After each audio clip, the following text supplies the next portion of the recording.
Hello बच्चों, क्या हाल है आप सभी का? बहुत बढ़िया। तो हम लोग पढ़ रहे हैं ग्रामर, और ग्रामर में आगे आज हम डिस्कशन करने वाले हैं वर्ब के अगले फॉर्म के बारे में। वर्ब के बारे में मैंने बच्चों आपको बहुत सारी चीजें बताई थी कि वर्ब एक एक्शन वर्ड है, ये क्रियात्मक शब्द है जिससे किसी कार्य का करना या होना पाया जाता है। दो प्रकार होते हैं, auxiliary verb, main verb. Auxiliary verb को दो भागों में बांटा था, प्राइमरी और मॉडल ऑक्सिलरी वर्ब।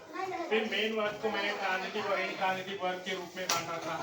फिर मैंने आपको बताया था कि प्राइमरी वर्ब जो होता है, ऑक्सिलरी वर्ब, ये तीन भागों में है, verb to be, verb to have और वर्ब टू डू। इतना आपको बताया था। फिर आपको मेन वर्ब के बारे में बताया था कि ये सकर्मक और आकर्मक दो भागों में बटा होता है। जिसके साथ कर्म होगा वो सकर्मक और जिसके साथ कर्म नहीं होगा वो अकर्मक।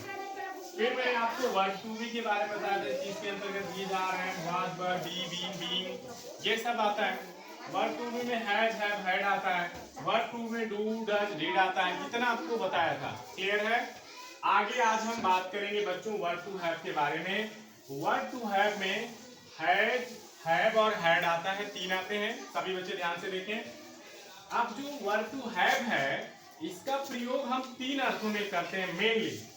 या तो हमें वाक्य में कहीं पोजीशन दिखाना होगा, अधिकार प्रकट करना होगा, या तो हमें कहीं कंपल्सन दिखाना होगा, तब इसका प्रयोग करेंगे, या फिर हम इसका किसी भी टेंस के परफेक्ट यानी प्रेजेंट, पास्ट या फ्यूचर के किसी भी फॉर्म में अगर हमको परफेक्शन दिखाना होगा, परफेक्ट फॉर्म दिखाना होगा, तो वहां पर हम इसका प्रयोग करते हैं। इट मींस हमको परफेक्शन दिखाने के लिए भी इसका प्रयोग करना होता है।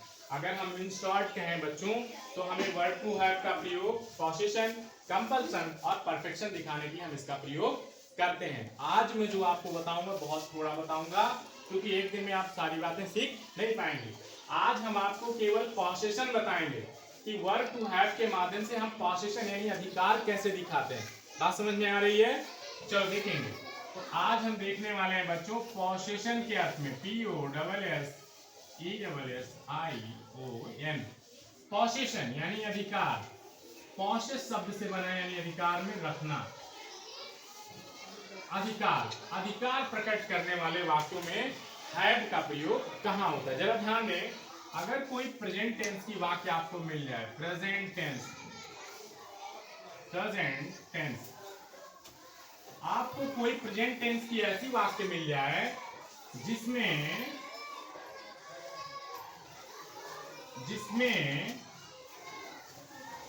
वाक्य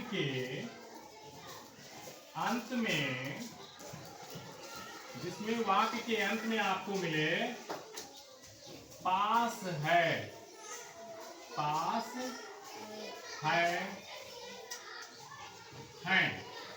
अंत में, वाक्य के अंत में पास है या है मिल जाए और मुख्य क्रिया का अभाव हो, एवं यहां ध्यान दें, एवं मुख्य क्रिया का बच्चों अभाव हो। क्या हो बच्चों? अर्थात मुख्य क्रिया ना हो। जैसे एक उदाहरण देखिए, मेरे पास एक किताब है। मेरे पास एक किताब है। अब देखो, पास शब्द आया है लगा हुआ है, मुख्य क्रिया नहीं है। वाक्य में क्या काम हो रहा है पता चल रहा है? नहीं, केवल होना पता चल रहा है। लेकिन एक चीज आप इसमें पा रहे हैं कि पास मिल रहा है। पास, मेरे पास एक किताब है, अर्थात मेरे अधिकार में एक किताब है। मेरे अधिकार में एक किताब है। मेरे पास एक किताब का मतलब है कि मेरे अधिकार क्षेत्र में एक किताब है। तो जब बच्चों कहीं मेरे, तुम्हारे, हमारे, उसके से वाक्य का प्रारंभ हो, वाक्य के अंत में है आ जाए और उसमें पास शब्द आप पा जाइए। मेरे पास एक किताब है, तुम्हारे पास 4 घड़ी है, हरि के पास 6 साइकिल है, मोहन के पास एक अच्छी सी कार है। ऐसे बहुत सारे वाक्य मिल सकते हैं। भगवान के पास ढेर सारी शक्तियां हैं। बात समझ में आ रहा है? अर्थात कोई ऐसी चीज दिखाया जाए जिसमें अधिकार प्रकट किया जाए, पास मिल जाए और है ये बताता है कि वाक्य हमारी प्रेजेंट टेंस की है की जगह आपको है भी मिल सकता है। मेरे पास साइकिलें हैं, अर्थात एक से अधिक साइकिल है। तो जब बच्चों इस तरह का कहीं अधिकार प्रकट करना हो, तो सबसे पहले आप लिखेंगे कर्ता को। किसको लिखेंगे? कर्ता। कर्ता को अंग्रेजी में बेटा कहते हैं सब्जेक्ट। क्या कहते हैं? सब्जेक्ट। इसके बाद हम लिखेंगे क्रिया। क्या लिखेंगे? लेकिन इसमें तो कोई मुख्य क्रिया है ही नहीं, तो आप देखेंगे कि हम मुख्य क्रिया के रूप में बच्चों यहाँ पे हैज या हैव लिखने वाले हैं। ध्यान देने वाली बात यह है बच्चों कि अगर हमारा कर्ता एक वचन होगा, कितना होगा? एक वचन होगा, तो हम हैज लिखेंगे। क्या लिखेंगे? लेकिन अगर हमारा कर्ता बहुवचन है तो हम हैव लिखेंगे। क्या लिखेंगे? फिर एक चीज और ध्यान देना है, अगर कर्ता के रूप में कहीं मेरे अर्थात आई लिखना हो तो उसके साथ आप हैज ना लिखिएगा, हैव लिखिएगा। क्या लिखिएगा? क्योंकि प्रेजेंट टेंस में आई को भी प्लूरल में ही समझा जाता है। बात समझ में आ रहा है? बहुवचन ही उसको माना जाता है। तो मेरे पास, अगर मेरे पास ये वाक्य है और इसमें अगर मैं आई लिख रहा हूं कर्ता के रूप में, तो इसके बगल में हम हैज नहीं लिखेंगे, हैव लिखेंगे। क्या लिखेंगे बच्चों? हैव लिखेंगे। तो ध्यान देने योग्य बात यह है कि सब्जेक्ट यानी कर्ता, कर्ता कौन बनेगा? मेरे, तुम्हारे, हमारे, उसके, ये जो भी रहेगा इसका हम सब्जेक्टिव केस लिखेंगे। इसका हम सब्जेक्टिव केस लिख लेंगे। सब्जेक्टिव केस लिखने के बाद यानी कर्ता कारक रूप लिख लेंगे। अगर कर्ता हमारा एक वचन है तो हैव, बहुवचन है तो हैव। लिखने के बाद जो चीजें बच रही हैं, क्या बच रही है? एक किताब, यानी कि इसको कहते हैं कॉम्प्लीमेंट। वो सारी चीजें जो वाक्य के अर्थ को पूरा कर रहे हैं उसको कॉम्प्लीमेंट कहते हैं। तो आप पहले कर्ता लिखिएगा। कर्ता एक वचन है तो हैज, बहुवचन है तो हैव। लिखने के बाद हम उन शब्दों को लिख देंगे जो वाक्य के अर्थ को पूरा करते हैं, यानी हम लिख देंगे कॉम्प्लीमेंट। क्या लिख देंगे बच्चों? कॉम्प्लीमेंट। देखेंगे, आओ इस वाक्य को ट्रांसलेट करें हम लोग। ट्रांसलेट किया जाए। मेरे पास एक किताब है लगा है, इसका मतलब प्रेजेंट है। फिर हमको देखना है पास शब्द आए, यानी पॉसेशन दिखा रहा है, अधिकार दिखा रहा है। अभी बताया जो मेरे, तुम्हारे, हमारे के बाद पास शब्द आ जाए तो समझ लेना कि वहां पे पॉसेशन दिखाया जा रहा है।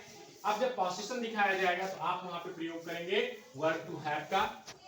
वर्ब टू हैव में अगर कर्ता आपका एक वचन का है तो आप हैव लिखेंगे, नहीं तो हैव लिखेंगे। देखेंगे अब कर्ता हमारा क्या है? मेरे। क्या है? आप मेरे की अंग्रेजी यहाँ पे माई मत लिखिएगा। कर्ता के रूप में हमेशा कर्ता कारक रूप लिखा जाता है। माई क्या है? पॉजेसिव एडजेक्टिव है, और हमें माई का जो है नॉमिनेटिव केस लिखना है, उसका सब्जेक्टिव केस लिखना है। अर्थात यहाँ माई ना लिख के हम आई लिखेंगे। क्या लिखेंगे? आई। अभी बताया हूँ आई को प्रेजेंट में प्लूरल माना जाता है। क्या माना जाता है? इसीलिए आप यहाँ आई के बाद हैज ना लिख करके हैव लिखेंगे। क्या लिखेंगे? I have. फिर याद करो, मैं आपको बताया हूँ वो सभी संज्ञा शब्द, यहाँ देखो, वे सभी संज्ञा शब्द जिनका वाक्य में पहली बार प्रयोग होता है उसके पहले हम अथवा पहले ए लगाते हैं अथवा आयन लगाते हैं। ए कहाँ लगाएंगे, एन कहाँ लगाएंगे, बताया हूँ। अगर शब्द हमारा ए, ई, आई, ओ, यू से शुरू हो रहा है, साथ ही उच्चारण भी हिंदी के स्वर से है तो वहां एन लगाएंगे, अन्यथा की स्थिति में ए लगाएंगे। आई हैव अ, पढ़ते हैं, उच्चारण इसका अ होता है। I have a book, I have a, मेरे पास एक किताब है। आई हैव अ बुक, इसमें आई क्या है बच्चों? कर्ता है। हैव क्या है? यही आपकी क्रिया है। अब बुक इसमें क्या है? अब बुक आपका यही कॉम्प्लीमेंट है। क्या मैं इस तरह के वाक्य आपको 10 दे दूं, ट्रांसलेट कर ले जाएंगे आप लोग? बहुत आसान है। कठिन शब्दों की वर्ड मीनिंग लिख दूंगा अभी मैं। कर्ता के रूप में आप जो भी रहेगा उसको लिखेंगे। एक वचन रहेगा तो हैज, बहुवचन रहेगा तो हैव, लिख के जो भी बचेगा सब क्रमशः लिखते चले जाएंगे। बात समझ में आ रहा है? तो क्या आपको 10 वाक्य नोट कराया जाए? ओके बच्चों।